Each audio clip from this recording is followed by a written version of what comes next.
All right, so I think we're recording. I think we're recording. So if we are recording, we're going to go ahead and say, welcome to the movie pick. You've got myself, Dave here. Again, want to thank Tia for last week. She did an awesome job. But this week we have another guest. It is my guy Bradley. How's everybody doing? So today we are talking about Bueller. Bueller. Bueller.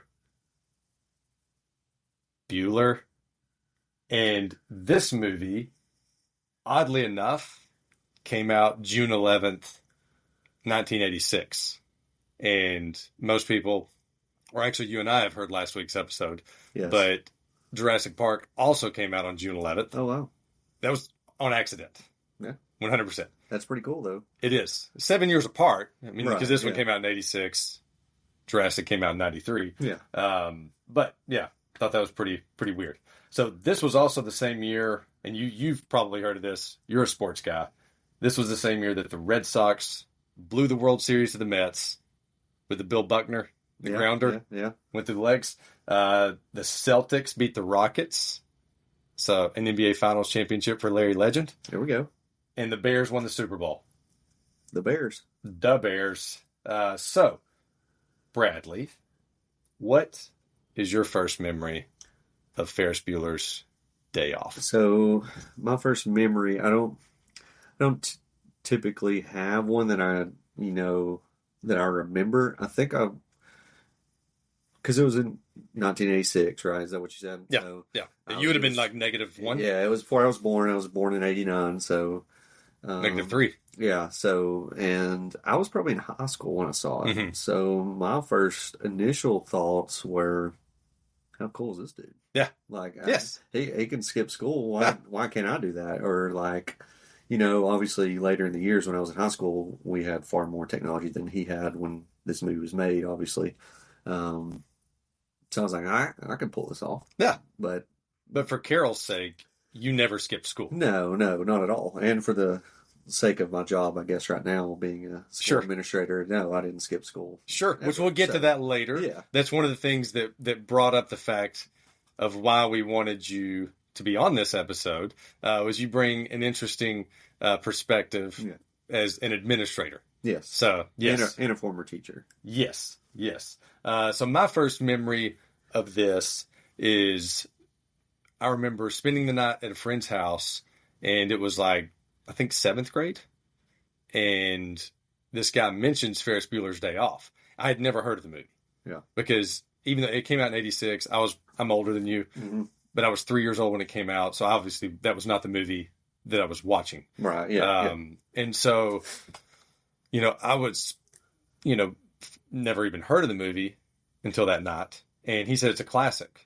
And when he said it was a classic, my mind as a 12-year-old or 13-year-old, however old it was, went to, oh, that's an old black and white movie. Right, yeah. So I thought for sure that Ferris Bueller's Day Off was this old black and white. I don't remember if we watched it that night. I don't remember when I watched it for the first time, but that was my first memory of ever even hearing about the movie. Right, yeah. My buddies definitely told me about it when, before I didn't just like see it and because I was older when I was in high school. Right.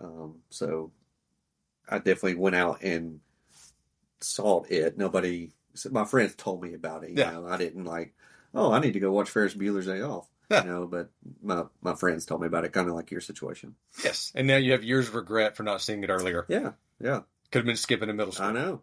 Not that you would have. No.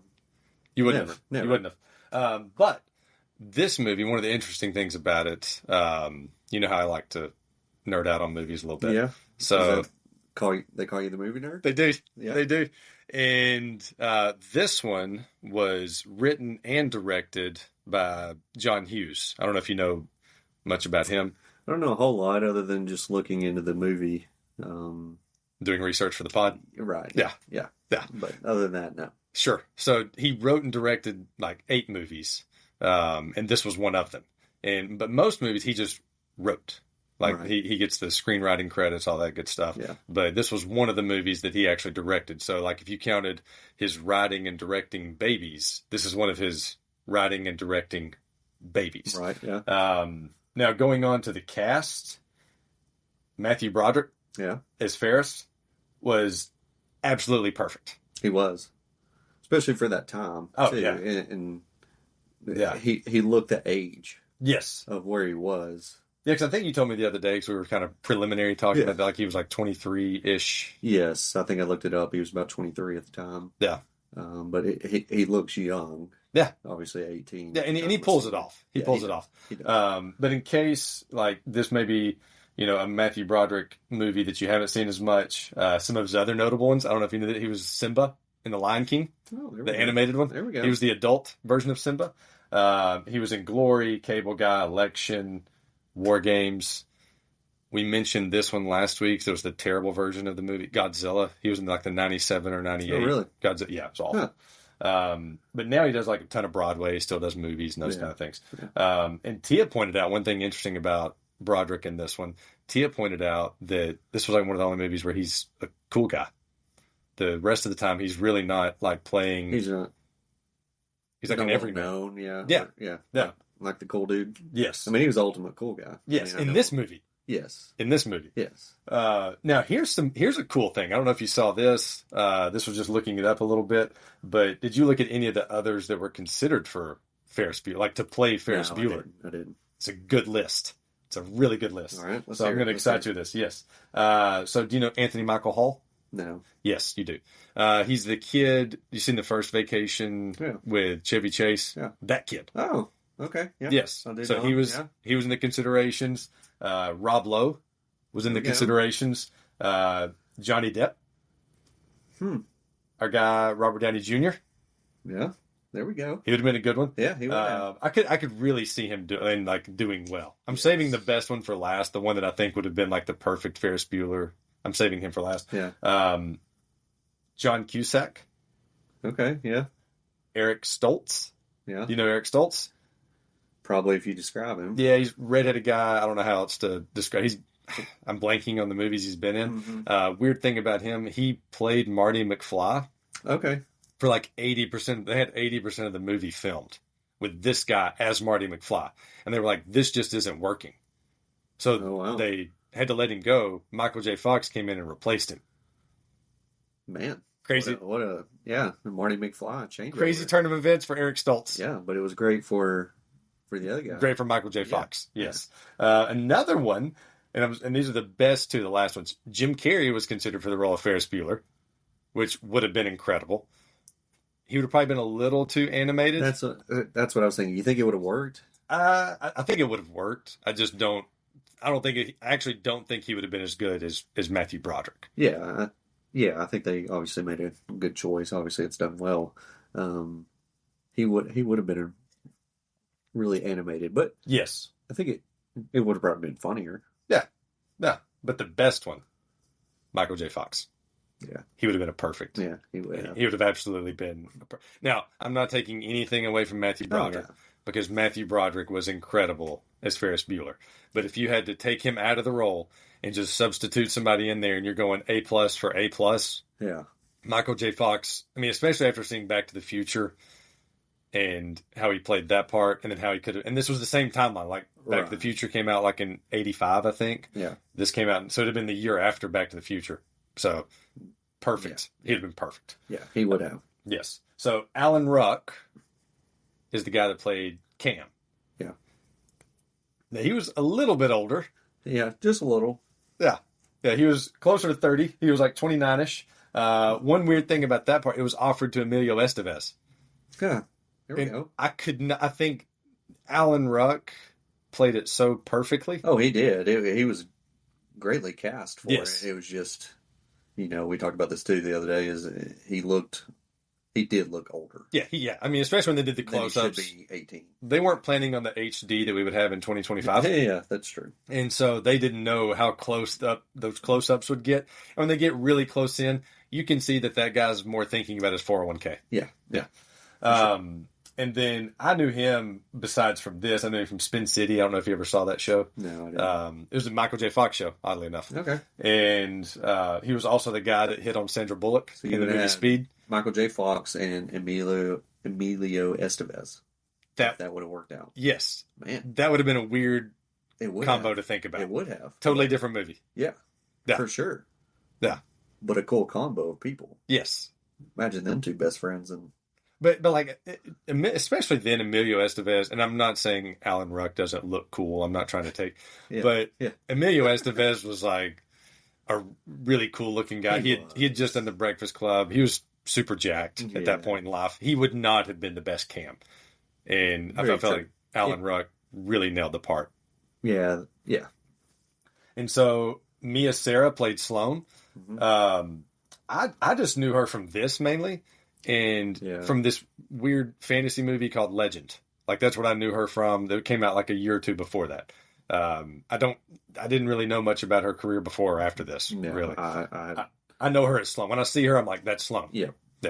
Sloane from Ferris. Yes. Jennifer Grey, which played his sister, Jeannie. Yeah. And which she's best known, obviously, for Dirty Dancing. Yes. Like, that is her movie, where she's like I would put her as the fourth or maybe even fifth lead in this movie. Yeah. She's number one in Dirty Dancing. Like, she carries that movie. She does. Yes. She was also in Red Dawn, and you will like this. She was Mindy, the future Mrs. Barry Farber, on Friends. Oh, on Friends, yes. She looked a little different. Yeah, she does. I think she'd had maybe a little surgery between 86 and like 95, 96 is when she showed up on there. Mm-hmm. But now when you go back and watch it and you see the episodes where Mindy shows up, that is Jeannie from Ferris Bueller. Ferris, yeah. That's what I'm here for. Yeah, that is. And then we have Jeffrey Jones played the principal, Ed Rooney. And Datum Students. And he was known, I mean, he did like a ton of 80s movies. He was mostly like this weird kind of jerk guy in 80s movies, like just in just about every role. Just a secondary actor. Yes. And he did a lot of Tim Burton movies. Like, that's mainly what he's known for. Like, he was the dad in Beetlejuice, that kind of stuff. Right, yeah. But I don't know if you noticed, and you and I talked about this, so you did notice, the language in this was a little bit worse than you remembered. Yeah, so I got to watch it old school. When I went back to watch it, I had an old digital video disc. I had a DVD. My movie collection, so I went back and watched it. I guess when I watched it, I remember seeing it come on TV. Yeah. And then when I watched it on DVD, I was like, man, it has a lot more language than I either realized or, like we talked about, we have kids now too, so your ears perk up a little more too. Mm-hmm. But and so I used like you said, you saw it on the DVD, so it was the unedited version of it. And not that it's a terrible movie and like terrible language, but there's certain words where I like to avoid and not even hear myself, and much less my kids. I really don't want. So we use VidAngel for that, and you can like pick and edit and like say, okay, I don't want to hear this word, I don't want to hear that word. It can't be used for every movie, but the movies that it can be used for, you can take out all the language. Yes, exactly. Yeah. And so that opens up like a whole new library of movies for me to show my kids. Yeah. That I'm okay with them watching, because maybe we can cut out, especially like blasphemous words and stuff like that. Yeah. But so here's a cool little thing: the top grossing movies of '86. Okay. This one was number 10, so it did crack the top 10. Yeah, I'd say it did well. It did. Oh yeah, it did fantastic. Because didn't you? You told me. I looked up it. The budget, obviously, this is roundabout budget, and when you look it up, it's about $6 million is what they spent, and then the first day it made 6.2. Yeah. So. Yeah, and it ended up. Did you see the ending number? No. Oh, yeah, I can't remember. It broke it up by domestic and international and stuff. So I didn't add it together, but so I think it was like around like 70 million. Okay. So if you take 6 million and you turn it into 70, I think we'll all take that. Yeah. Profit 80 day. Yeah. Hughes will take that? Yes, he will. But the top 5, and this is starting with number 5, Star Trek 4. I think that's Star Trek 4. I'm not good with my Roman numerals. The I and then the V. I think that's a 4. The I is before the V? Yes. Yeah. Karate Kid 2. Okay. Platoon was number 3. Crocodile Dundee, which is another classic, which will get covered on here at some point in life. And then the number 1, if you knew it was the year that it came out, the number 1's very easy to guess. Top Gun. Yeah. So those... It would be hard to compete with Top Gun coming out. But, like you said, it broke the top 10 with Top Gun coming out the same year. I mean, that's pretty good. And this was when, like, now when movies come out, and this gets talked about a lot, but now when movies come out, they want it to be like, okay, this movie, we spent 300 million and it has to make 700 million or 800 million. This was when they spent 6 and were happy with 70. Yeah. And this was even before, like, I mean, they did VHS a little bit then, but this was before DVD and all that stuff. So, because that's where a lot of movies make their money in the late 90s, mid 2000s, even into the teens. A lot of the movies make their money not just off of the box office, they're making it off of, the DVD sales and the merch and all that kind of stuff. Blockbuster. Yes. Don't bring a tear to my eye. So John Hughes, going back to him for a second. All right. Insane career. I wanted to wait, talk about this. These were I told you there was 8 movies that he directed.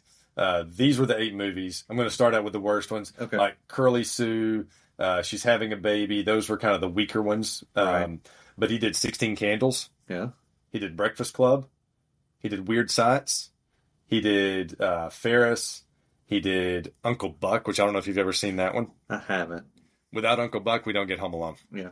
Because that was Macaulay Culkin in it, yes. And there's a scene where they're doing, like, he's looking through the what's it called, the mail envelope. Oh, yeah, and, the little in the door. Yes, yeah. Yes. And he's looking through and talking to John Candy, who's played Uncle Buck. Yeah.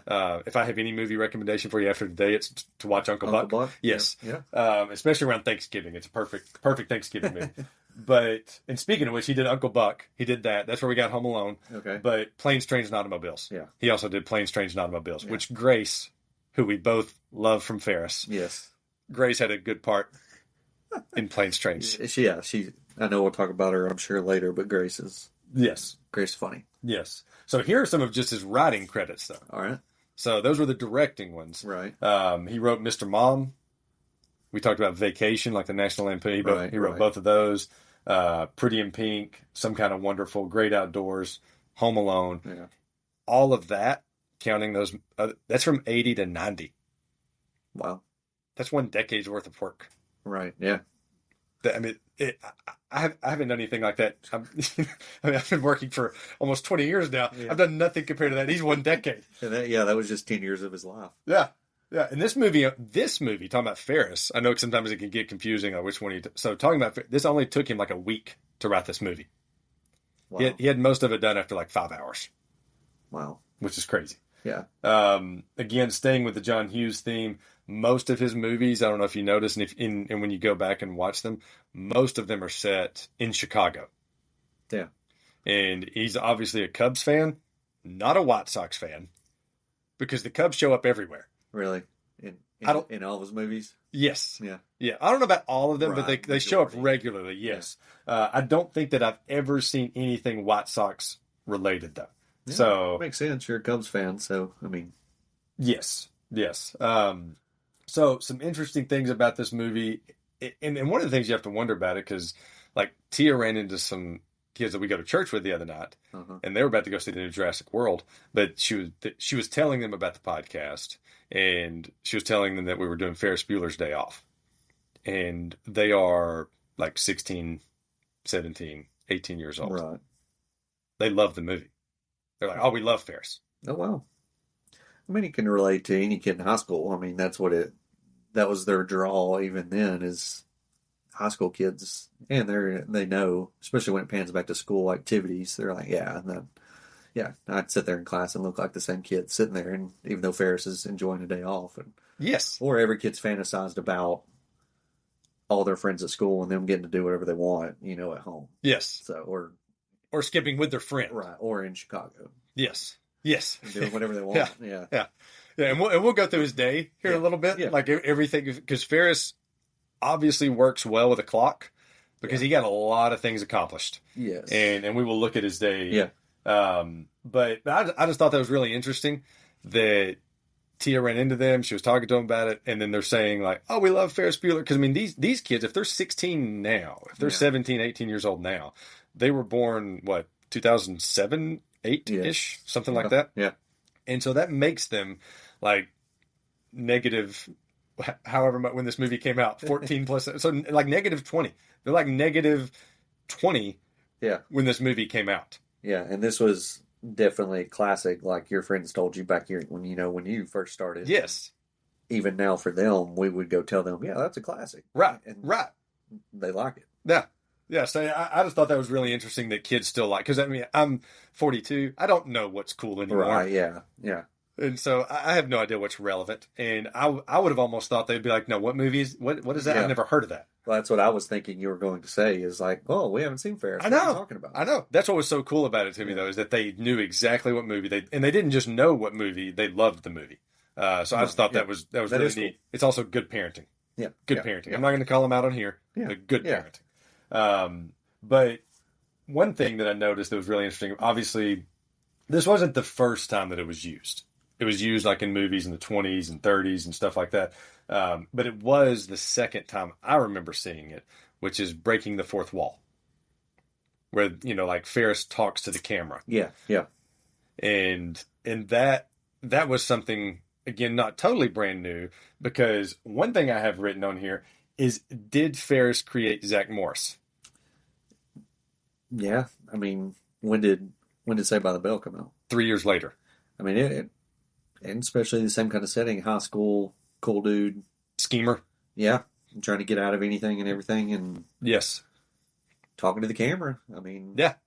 Yeah. It probably did. I mean, he probably had a play in it. I think the same way that, we were talking about Home Alone and Uncle Buck. Yeah, right. I think the same way that Uncle Buck gave the idea for Home Alone, and using Macaulay Culkin because he was, so good as a child actor. But I think the same way, I think that whoever created Saved by the Bell, they may have already had their show ready. They may have already had their idea. True. But as far as Zach talking to the camera, I'm sure that was something that they were like, or I'm not going to accuse them of stealing, which it's not stealing because it had been done before, but they may have been like, oh, wow, that's really cool. Yeah, we need to try that. Yes. And it obviously worked, because I loved, like, my favorite parts of Saved by the Bell is when Zach would be like, time out. Yes. And everything freezes. Yes. Yes. Yeah. Especially when he would mess with people. Yes. But I had that. So one thing I wanted to talk about, and this is what everybody wonders when they think about Ferris. We alluded to it a few seconds ago. How'd he do it? So when we think about, I'm going to list out everything he does. All right. And then you give me how long you think that might take. Okay. Like these activities. Yeah. Okay. So Ferris's day after his parents walk out. And I would guess, what time do you think they left the house? Probably around... I would assume 7-ish. I mean... Yeah. Yeah, they're probably... It looked like they lived outside the city, so they both worked in the city. Mm-hmm. So I would assume 7-ish. Yeah. And so they said they were going to be back home. I don't know if you remember. They said they'd be 6. Yes. Yeah. And so he had about 11 hours to do all this. Let's say 7 to 6. Yeah. That gives him a solid 11 hours. Yeah. So first thing he does is talks to us. And I think that you might have even known, like, what all did he say? Like he had some like recommendations on how to skip school. So I was thinking about these as he was talking about the how to fake your parents out of an illness. Mm-hmm. Which right now, if you're a student, don't listen to this part. Yeah, or parents pay attention. Yeah, parents pay attention, because there's also going to be new ways too. Because we went through a whole pandemic. Don't you lick those hands? Yeah. We've had a whole pandemic of like, all you got to say is I got a fever now. So, and they're like, oh, you can't go around anybody, stay in your room. Sure. So he went from clammy hands. He said, because that's nobody knows what it is. I can just do it, and they can't tell me what it is. He said that's just an easy general one. But the phony fever, that's the one he was smart about. He said stay away from, because then you're going to end up at the doctor's office. Which, he was right, is worse. Yeah. Because then your parents can stay home with you, take you to the doctor's office, and all that. So then that does away with his plan. Exactly. And then he says fake a stomach cramp, moan and wail, and then when you moan and wail, lick your hands. That way they're sweaty. Yeah. So, I mean...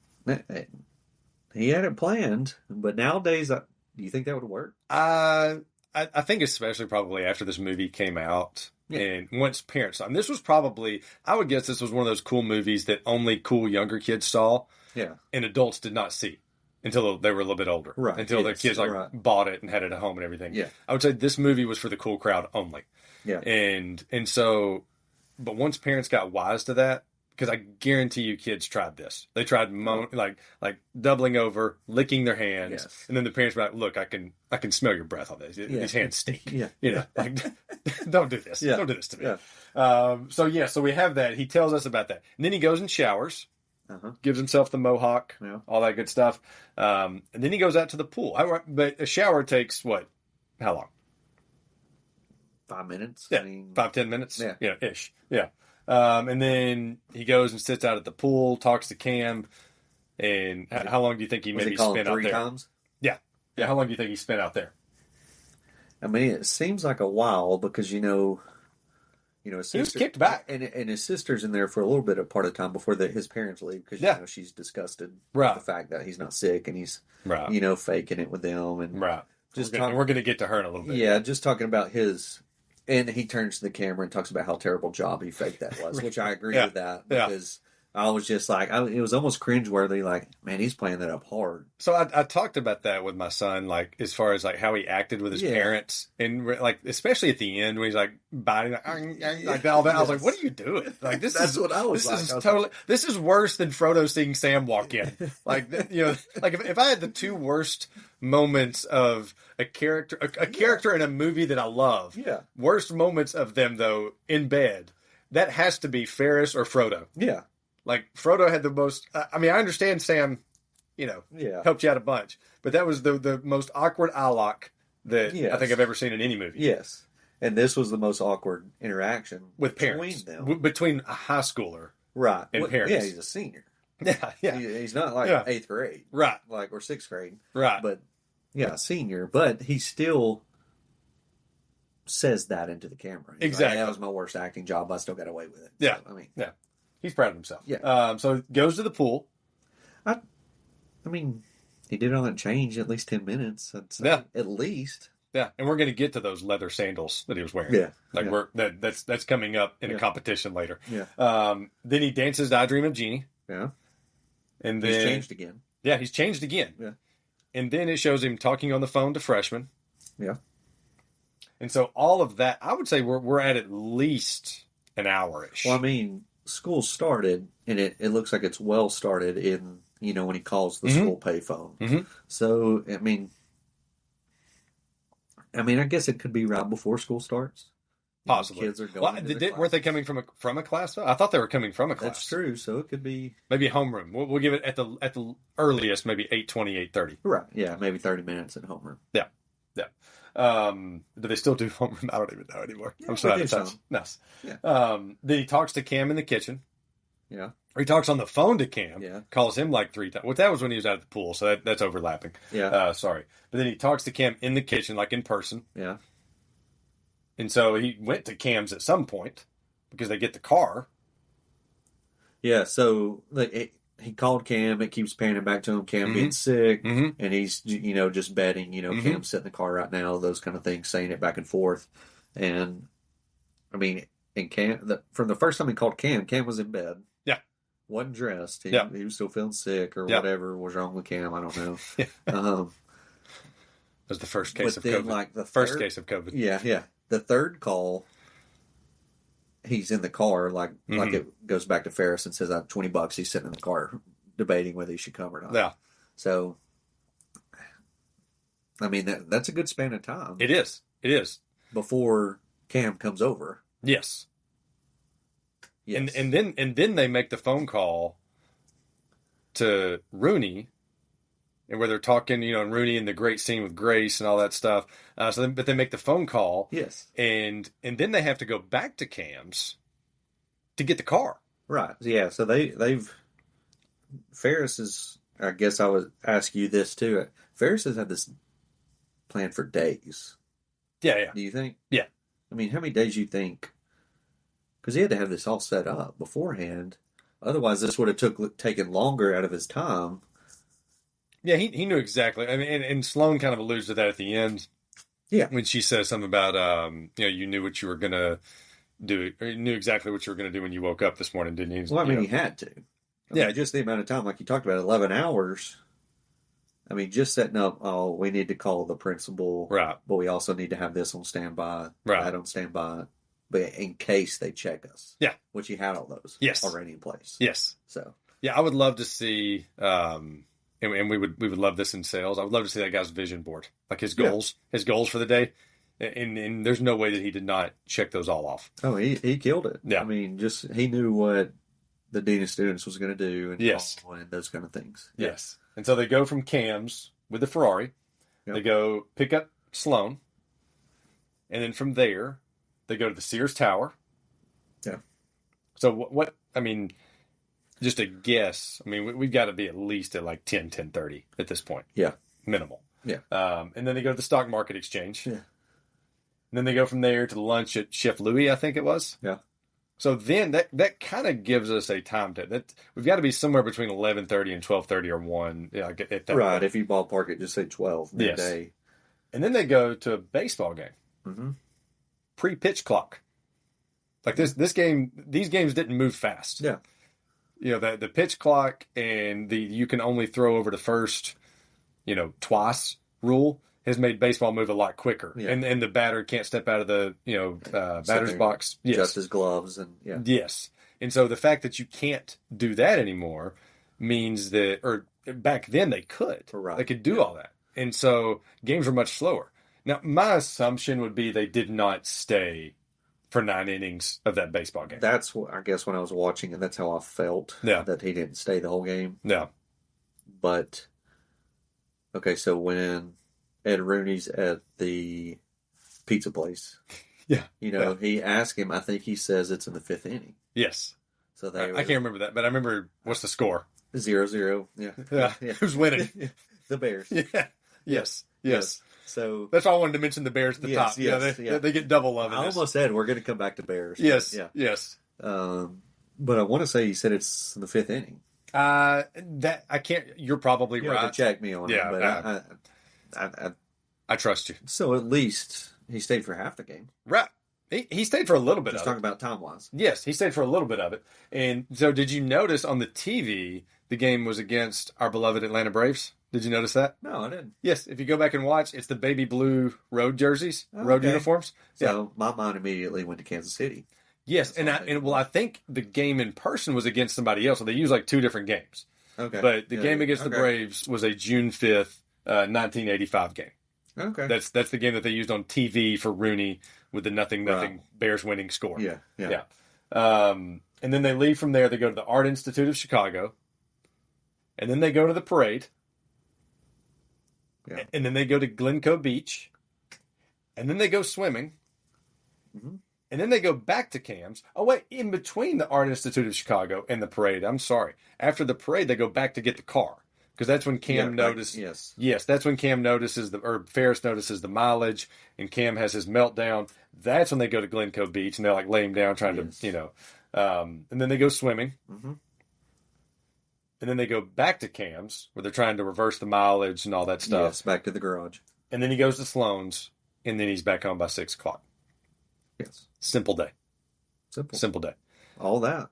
If I take a day off, I never get anything accomplished like that. Like I maybe vacuum one room and think about doing something else. Do one load of laundry and If that. put my son down to nap. And Yes. he's already up from his nap, ready to eat. And then everybody's home from school. Like, what happened to the day? Yes. So that was one of the questions to me that this movie brings up is how did he do that? Yeah. And we'll never know. Yeah, the tower scene, when he tells them to lean their head over. He Yes. said, all right, we got to go. We got a lot to do today. So. And he was moving quick. I'll give him that. Like he was not wasting any time. He was moving quick everywhere he went. Yeah. So one thing I noticed, the mid-credit, did you stay for the mid-credit scene with Rooney getting on the bus? Yeah. Okay.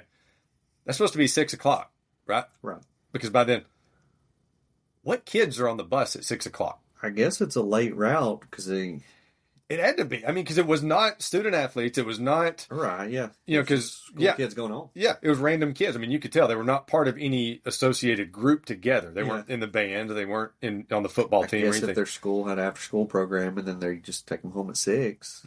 Possibly. When parents get home, I guess. I don't know. Yes. I mean, that's Yes. late. It is. That's what I was thinking. I was like, man, this really stinks for these. Yes. These kids have been on and not one kid has been dropped off yet. Like the bus was full. Like she's been driving around for 2.5 hours, not dropping off Just kids. with kids. Yes. So that also, connected to speed. Maybe she was having to drive for a certain speed. I don't know. No wonder he wanted to skip a day of school. Yes. Stay till 6 o'clock, man.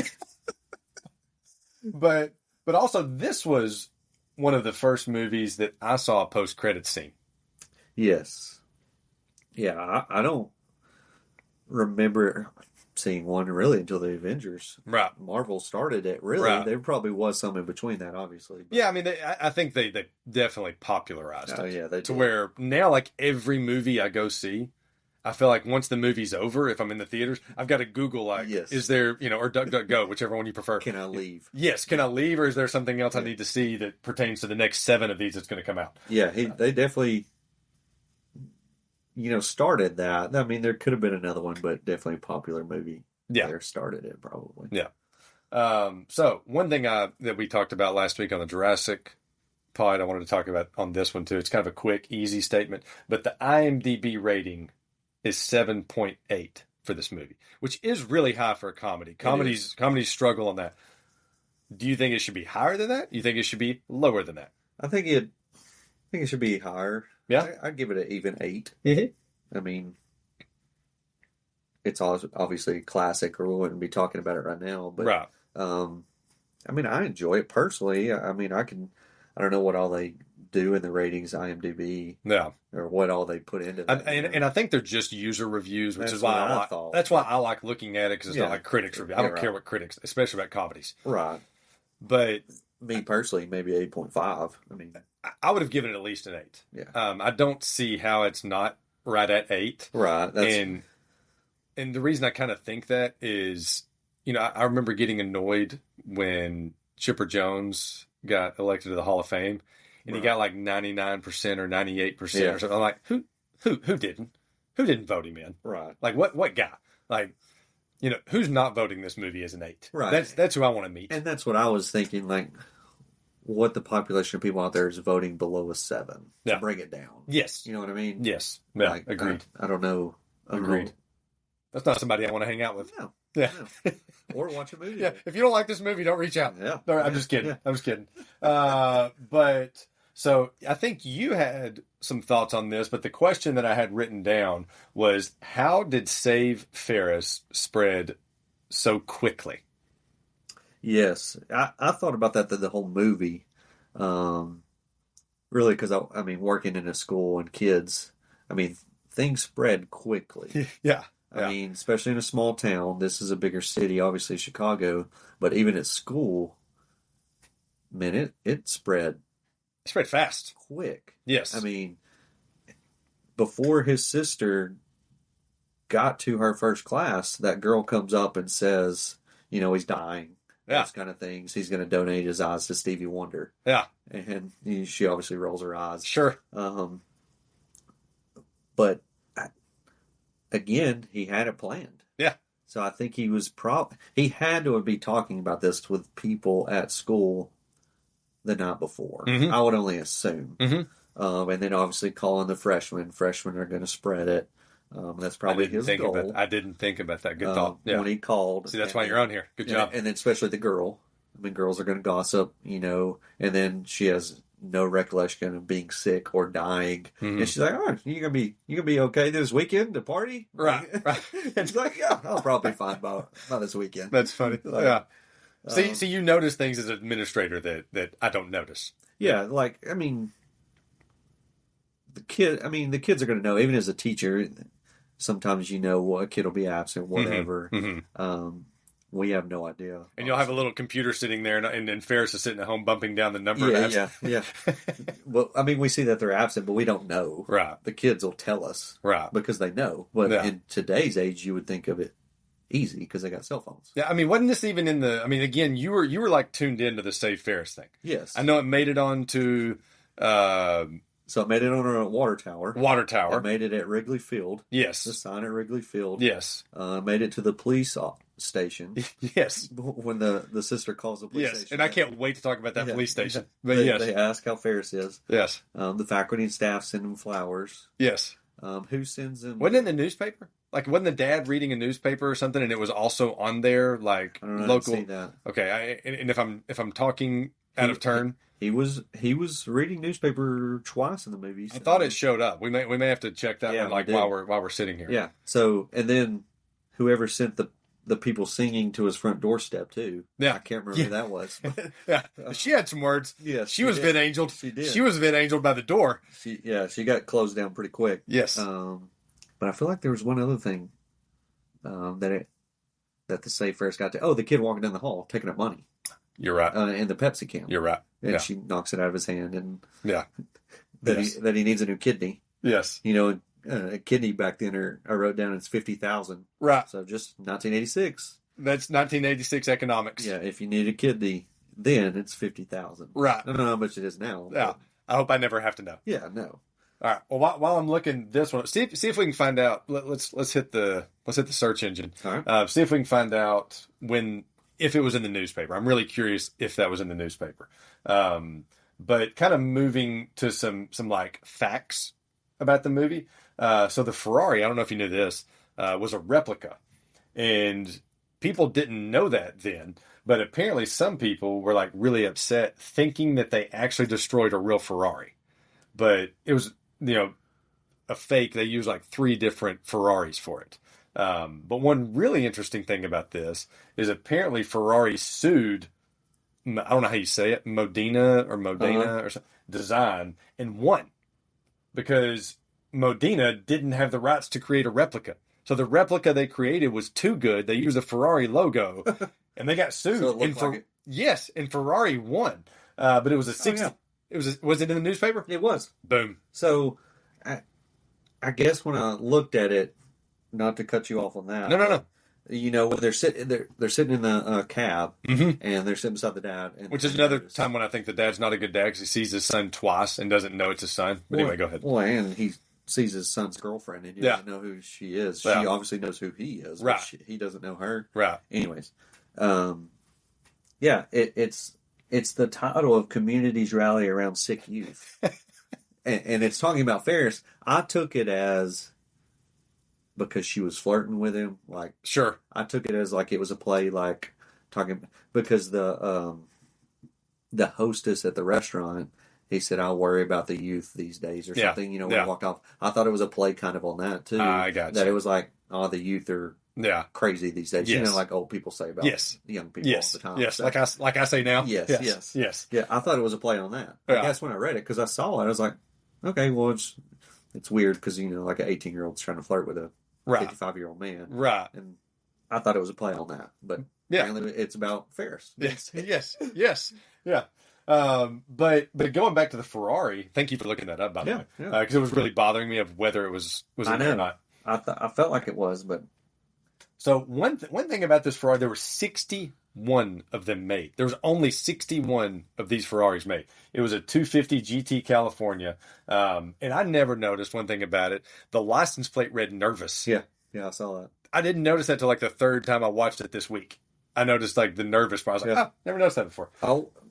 I guess I wondered why he had that. The dad? Yeah. I mean, I understand if it was Cam's car. Oh, yes. Cam is a living nerd. Right, yeah. But I don't know why his dad would have it. Yeah. I don't know. I wondered that too. Like this doesn't fit what I think about a man that would have the means to buy this car. Yeah.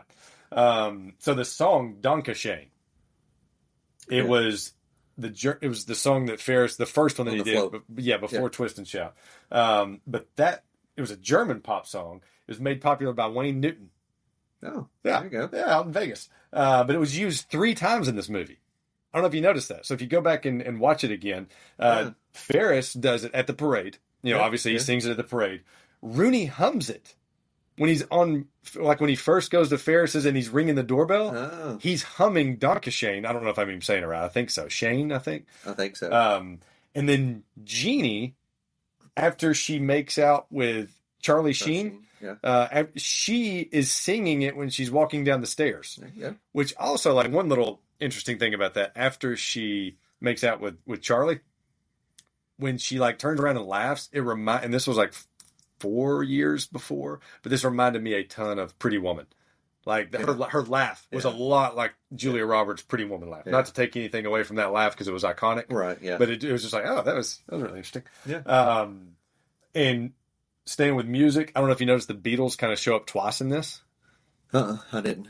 So obviously the twist and shout, Yeah. at the parade. Yeah. But also when he talks about the I am the walrus.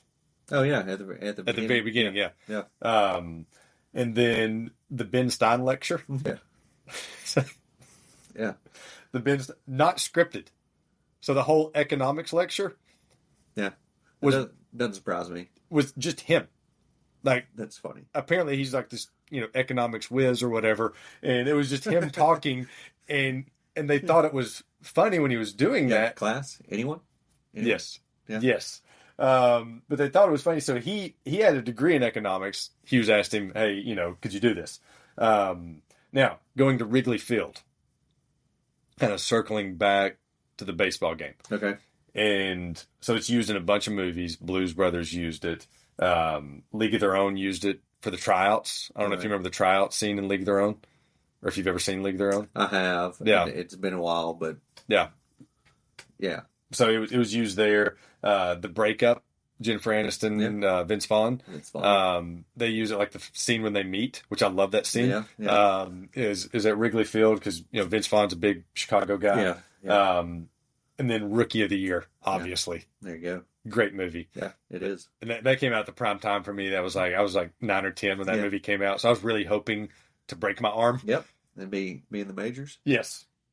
But were there any other like factoids or anything that you had? One weird one I actually looked up today. Okay. Is Ben Stein was the voice of the mortuary recording. Really? Because I looked it up because at first I was like, that sounds like Lawrence Fishburne. Yeah. Fishburne. Yeah. Whatever Fishburne. Yeah, you got it. Yeah. I call him Morpheus, but Yeah. Might as well. yeah, I mean, Might as well. That's who he is. That's 2 weeks in a row of talking about Lawrence Fishburne too. Yeah. Really? Yes. There we go. Yeah. So, Lawrence is a star of Lawrence, the Movie Pick podcast.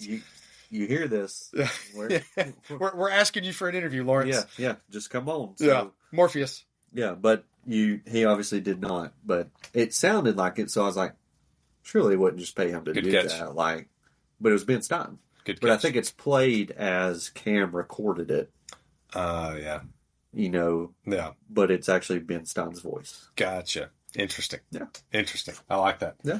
I like that. Any others before we? I don't think I had any just random ones. Okay. Some one thing I had in here that was really interesting about this movie were connections to other movies.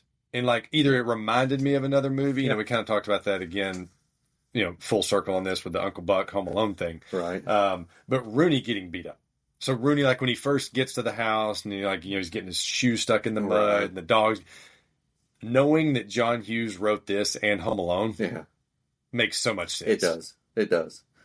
When you know that. Yes. And that whole scene outside of the house. Yes. Scoping the house. Yes. All those things. And that's what Jared and I were talking about. It was a proud dad moment because that's what we were talking about.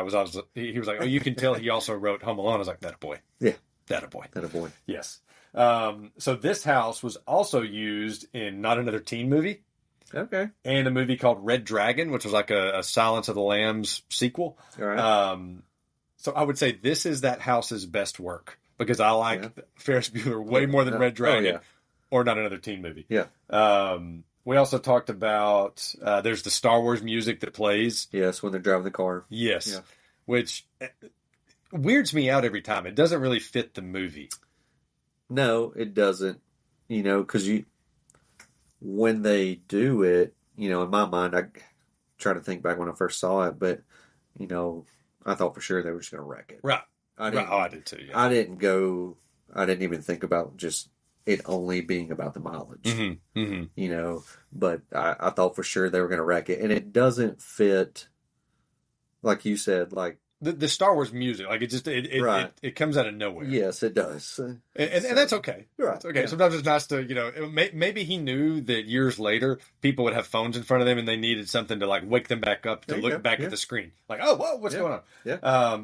So Spider-Man Homecoming, the first one with Tom Holland, the very first one with Tom Holland, there's a scene where he's running through backyards and all that stuff, which was a direct, and I think it's pronounced homage. There's a direct homage to Ferris Bueller, obviously, like the Okay, end yeah. scene. Yeah, And get back home. yes, and if you go back and watch that, it's almost like shot for shot, and I don't think it's playing the same music, but apparently when, gosh, I think the guy's name is John Watts. When John Watts was directing and like doing the Spider-Man movies, he was a big fan of John Hughes movies and wanted the Spider-Man trilogy, like this current one, to feel like John Hughes high school movies. Right, yeah.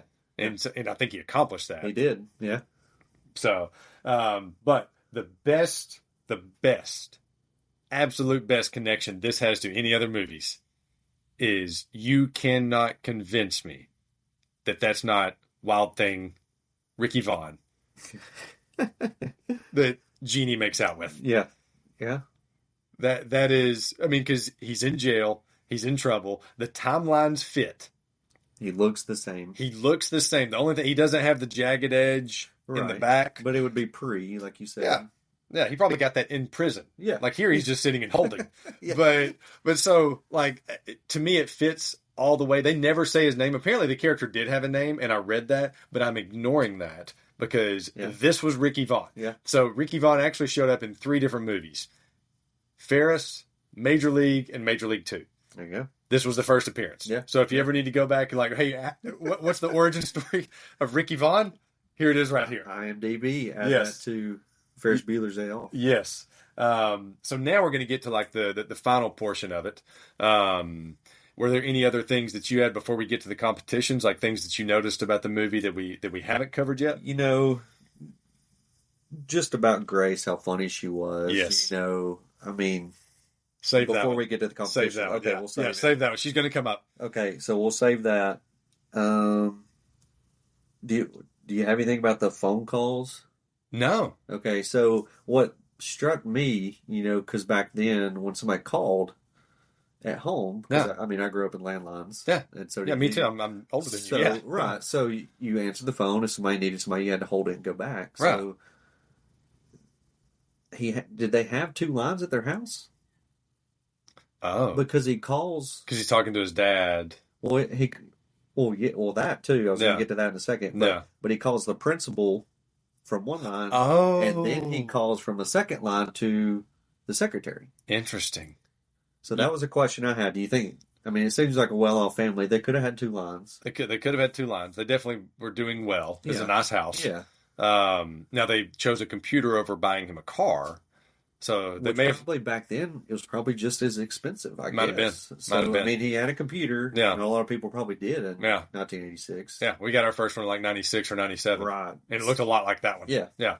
Yeah. So, and then the other one was, how brave did he have to be on the phone with his dad and Cam to switch back and forth? Yes.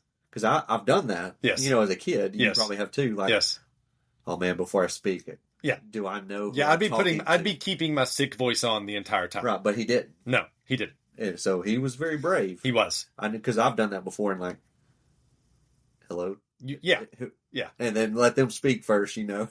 Well, you don't skip 9 days worth. Yeah, that's true. And change the school computer. That's true. Without having bravery. Yeah, I talked about it.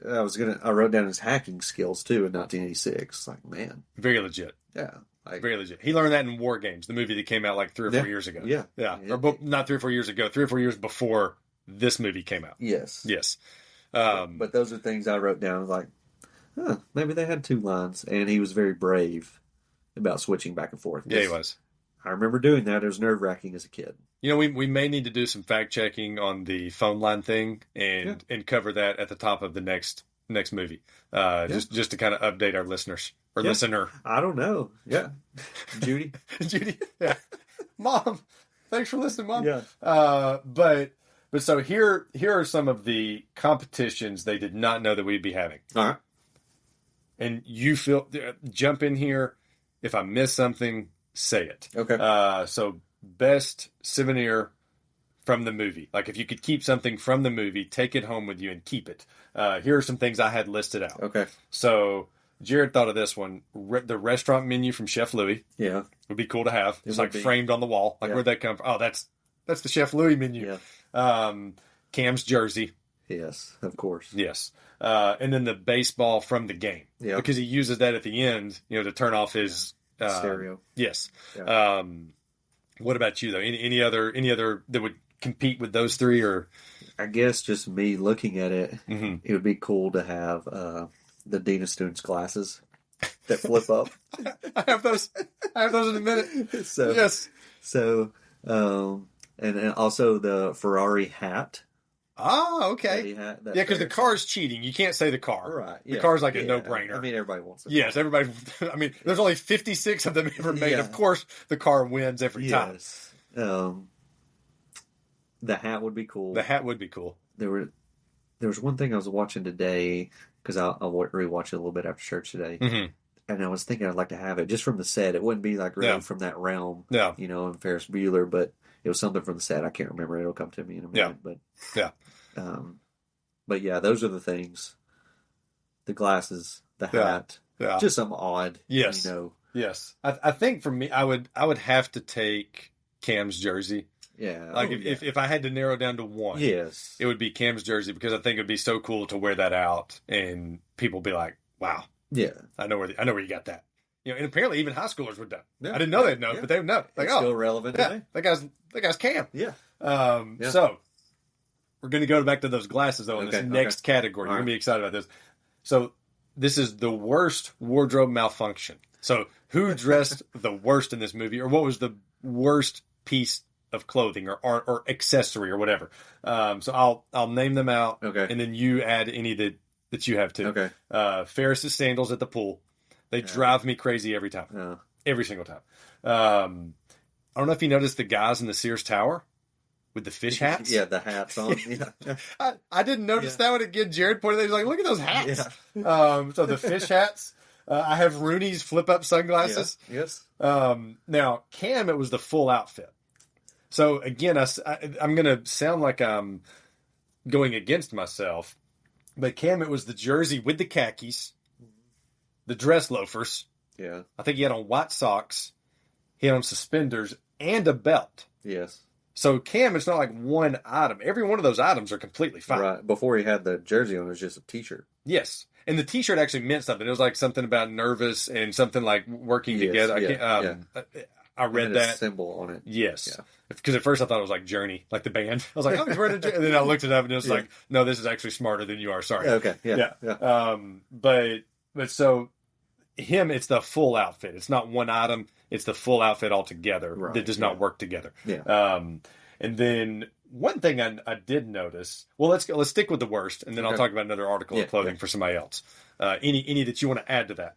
So I'm not a big fashion person. So I am. Yeah, you are. So I thought Sloane's outfit was a little. It's interesting. She was ahead of her time, though. Different for her personality, I guess. Yeah, you talking about the jacket with the fringe? Yeah, and then they kind of look like cowboy boots, but they probably weren't. Yeah, I think it fit her though. Yeah, I mean, yeah. Yeah. She knew what she was doing. Obviously, Exactly. People did too, but yes.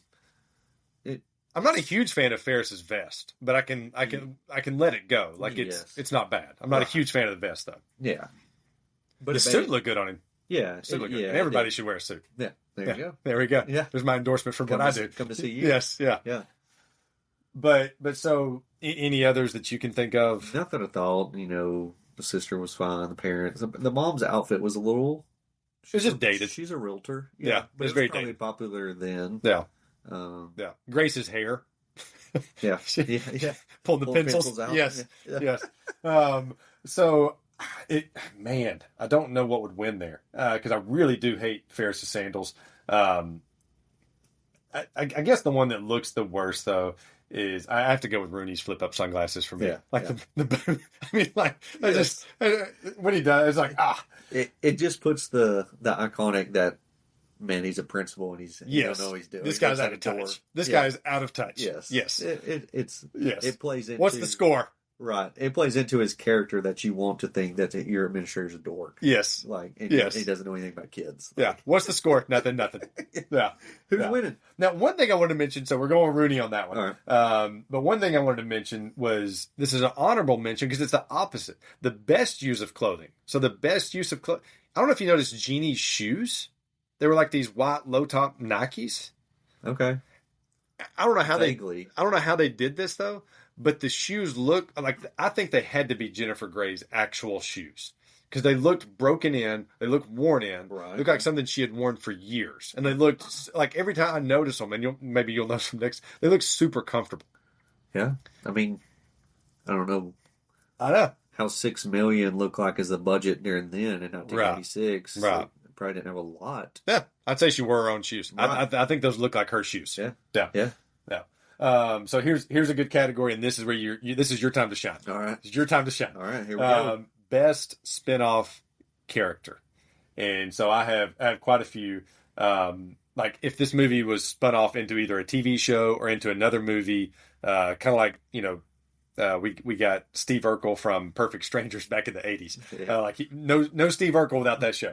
So if this movie was to spin off into something else and like another character, maybe a minor character take over, here are some of the nominees that I had. Okay. Cam's dad. I want to see what happened after. Yeah. At least show me the fifth. I've always been so curious. What happens there? Yeah. When he gets home, it just leaves us with Cam. Is it a good wholesome moment, or I hope so. is it actually like Cam feared it would be? Right. Yeah. Right. Yeah. So a movie or like at least a 15-minute short about Cam's dad, Yeah. I thought would be interesting. And I think they were going to make this into a movie or something, this next one, but it's the guys that borrowed the car. Yeah. Yeah. Be interesting to see what their day looked like. Yeah. And I like Cam's response. He says, "Don't worry, I'm a professional." Professional of what? Yes. Now this one this is kind of a cheat code. We actually got a spinoff, but I had Rick Vaughn. As, what's the best spinoff? But we did get that, so we know what happened with Ricky Vaughn. But here's my last entry into that, and this is where I'll let you cook the meal for a second. All right. Grace. I thought Grace would be a great spin-off character, but Yes. what were some of the things that you loved about Grace? Grace was just funny to me. She just made me laugh. Her one-liners, and she was very just honest. It's a righteous dude. Yeah. Just honest to Rooney. Yeah. And, he was a jerk to her, just Yes. like he's a jerk to everybody. But it looked like she'd been working for a long time, probably worked for him for years. I'm just going to tell him what I think. Yeah. And she had no filter. Like she told him, like she did tell him in the moment when she thought he looked like Dirty Harry, and that made him feel good. Yes, yeah. But then she would also tell him like some of the other stuff. She said, Rooney said, I don't trust Ferris as far as I could throw him. Well, Ed, I don't think you should throw him because you got some bad knees. Yes. I don't think you should throw anybody. Yeah.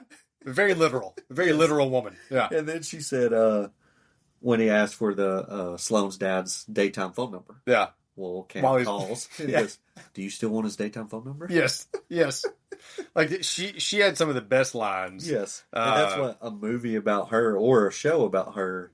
I think she could definitely, maybe not a movie. I don't see Grace Carey, but I agree with you. A sitcom like Yes. Reba McEntire style Yes. that is about Grace Yeah. as the main character would be awesome. Like just her going to work every day, dealing with the kids. Just a school secretary in general. Yes. Just the questions that she gets asked daily. Yes. Just like the sister come in Yeah. and ask for Mr. Rooney, where is he? Yeah. Well, he's out on personal business. And, a lot of kids would just be like, or you think adults would be like, okay, he's out on personal Mhm. business. I'll leave Mhm. it alone. Or most kids are going to keep going like she did. Like, Right. well, where is he? Right. Like that didn't register with me that I don't need to ask anymore. She Sure. said personal business. Sure. And Sure. she said, well, to me, that's personal and it's none of your business, sweetie. Yeah. Yes. No, she was so great at delivering lines. And again, if you like the actress, it's very adult word written, but her scene in Planes, Trains, and Automobiles, she's really good in that too. Yeah. How she comes back and talks about all the general kids that like him. Her choice words in that, obviously, too. Yeah. Yeah. But she goes through. Did you have them listed out? Yes. Yes. Motorheads, the one I'm not going to say the ones that are bad words, Yeah, obviously. Yeah.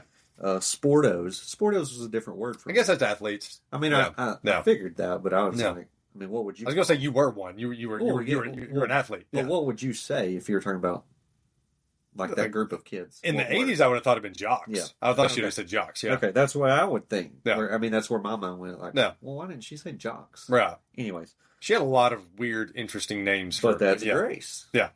That's Grace. So, do you have some of the other ones? Yeah, Motorheads, Sportos, Geeks, Bloods. She threw Bloods in there. There's a gang here. So, Wastoids and So the edited version showed me dweebies Dweebies, yes. and Yeah. airheads. Yeah. So Yeah. yeah, Dweebies. yeah, Yes. They all like it. They don't think he's a righteous dude. a righteous dude. Yes. Yeah. All right. Here's a good question. So I think Grace wins that category, hands down. Yeah, yeah. I think were there any other characters that you had that you would say, oh man, I'd love to see just a little bit more about You this know, I person. don't know if you want to talk about it later, but you know what happened with Sloan and Ferris. Yeah. You know, you'd like to see that. You always think about that at the very end, you know, because he's going to college, he's graduating, and she's a junior. No.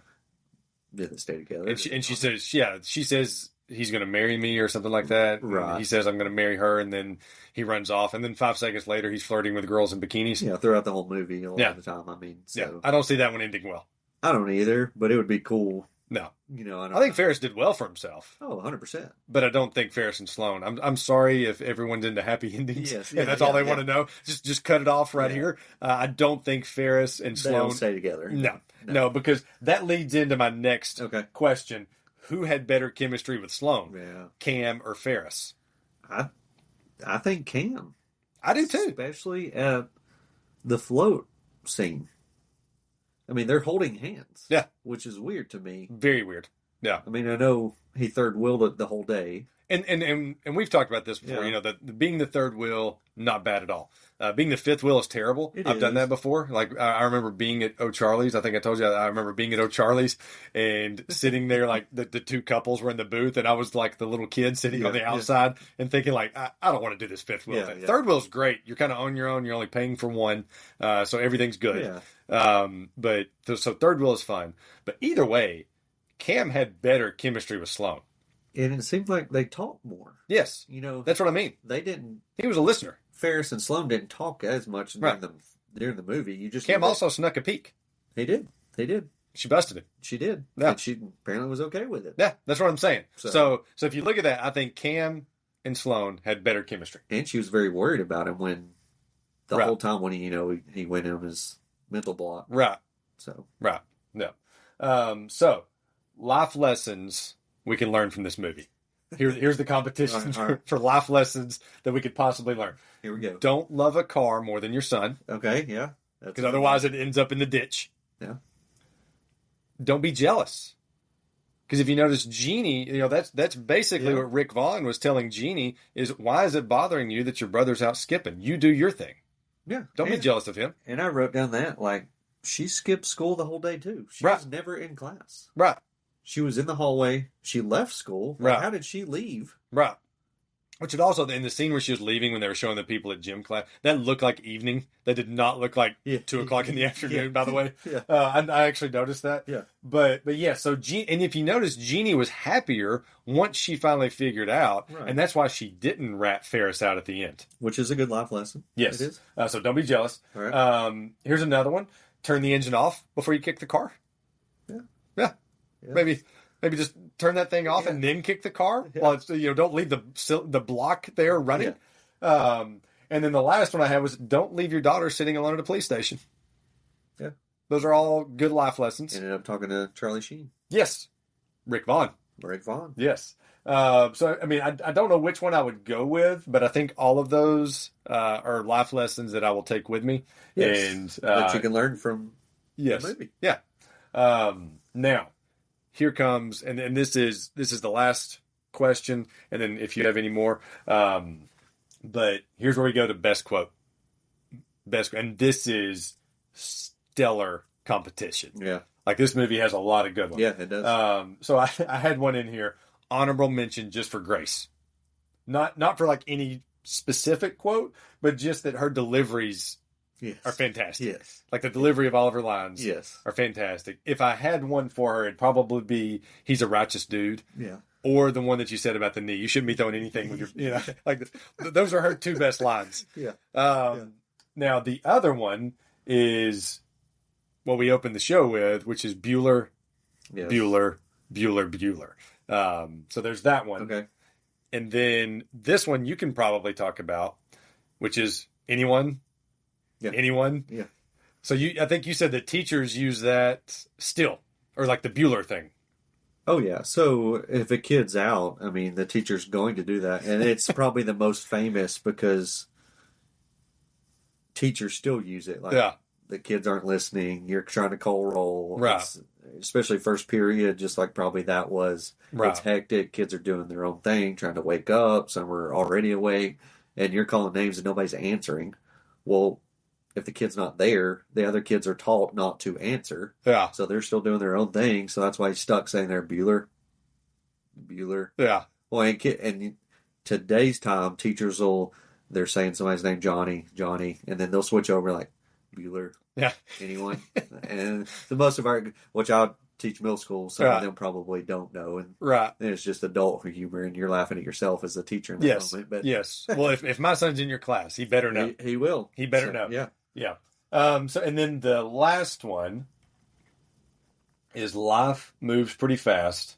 If you don't stop and look around once in a while, you could miss it. Which that's the one that is like, I'm not gonna say hits hard like I get a tear in my eye, but that's one that like when you think about it, you're like, wow, that is really some good knowledge, good information, Yes. good advice Could from be a good Ferris. life lesson too. Yes, that's what I mean. Your last. Yeah, I actually couldn't decide where to put Right, this, yeah. but it fit directly into the quotes. Yeah. And he says it twice in the movie. He says does. it at the beginning Yeah. and at the end. Yeah. So I would say for me as a non-educator, that's the winner. Is life moves pretty fast. If you don't stop and look around once in a while, you could miss it. Yeah. But would you say for you it may be the Bueller? It would be just Yeah. because I've used it more too, and just using it and knowing it, Yeah. and just being in that scene as a teacher too. That Ben Stein was in and doing it. And Yes. it just DOO cracks me. economics, Yeah. voodoo Yeah. Yeah. it just cracks me up. Yes, Yeah. and you can go and just YouTube that whole. I've done that, like where you just YouTube his Ben Stein's lectures and Right, everything, yeah. and it hits every time. Hilarious. It's hilarious. Yes. Yes. Yeah. Any other things that you had that you wanted to add that I've forgotten? So just a funny one, just Yeah. nothing crazy, and I wrote it down. It was actually about the Ben Stein's thing. Okay. How many times you think they had to film the girl blowing the bubble? Oh, so many times. I think so too. 'Cause Yes. it was huge. Yes. And how many times do you think they had to? All right, do another one. Yeah, because like if Jared or Evie try to blow a bubble, Yes. like it may work, it may not. Or they You know, spit yeah. their gum out or whatever. Or they get a new piece of gum. Right. I think about those little things when they're watching movies. Like, I wonder how many takes that took. Yes. And apparently there were a ton of deleted scenes for this movie. Oh, really? And you can kind of tell when you're watching the movie that like maybe there's something I missed here in the story. Maybe there's something Yeah. that they had to cut out. Which he was kind of known for too. Because I mean, I think Planes, Trains, and Automobiles. There's just as many deleted scenes as there are scenes that made it to the movie.